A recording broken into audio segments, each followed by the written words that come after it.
Hello, welcome to Library Quest. My name is David, and the goal of this channel is to find books that are worthy enough to go onto my personal library. And so we're going to start today with Grady Hendrix, Witchcraft for Wayward Girls. Going into this book, I had no idea that in the past, when a girl got pregnant and the family did not want their community to know about it, they would say that the girl has gone off to go visit some far off relative and then comes back. But in between that time, she had a baby. And the parents wanted to hide the child's sin and act like the baby never existed in the first place. And so, with that pitch, I was just like, wow, where does the witchcraft play in? And that is where this book has a foundation. And the foundation is talking about teenage girls being put into a home just to give birth so that the baby could go on its way and then they go back to their life. And usually if a author puts in some witchcraft to get the hook into most people for them to read the book, usually that hook is sometimes can be disorienting to what the pacing of the book or what the book has been up to a certain point. But with this book, when the traveling library comes and our cast of characters go in looking for a book that just really calls to them, and the librarian gives them the book of groovy witchcraft, and that's where this book just blossoms. It's absolutely just like a character study that deals with the fact that these girls feel like that their bodies are not their own. That, of course, because they got this being inside of them that do they want them? Do they want the child? Do they not? How do they feel like with being abandonment issues? And will their family truly love them when they come back? So there's all this self-doubt.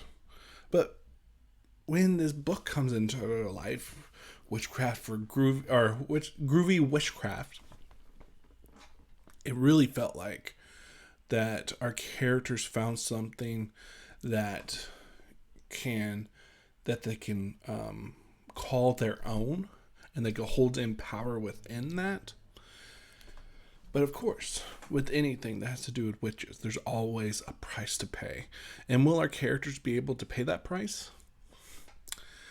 I do feel that the setting of this book, being in Miami, in the heat, or not in Miami, but in Florida, with the heat and humidity that the author portrays in this book, it was just like I could feel that humidity factor.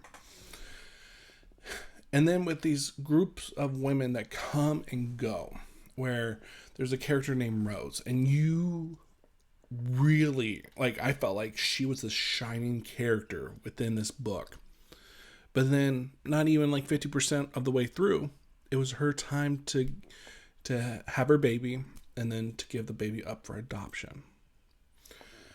And I was just like, I really want to follow more of this character, because just her complexity and everything that she brought to the book, I was in for. But then she's gone. She had her baby, and so she's not in the house anymore.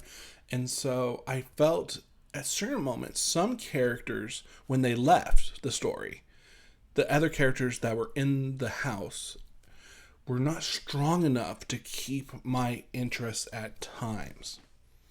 The pacing of the book is a little bit choppy at moments, but when Grady Hendrix hits at certain points, it just becomes I just get so invested that I am getting angry. I am feeling the emotions that he's trying to portray.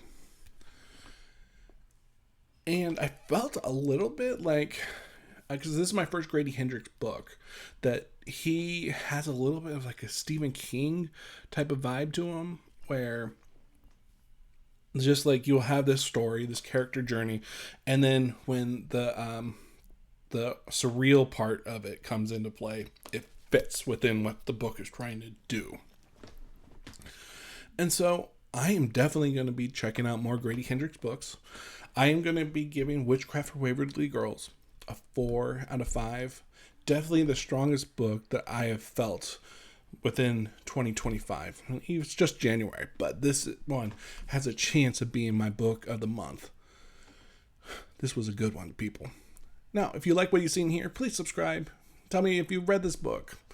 I would love to chat. My name's David, and thank you for watching.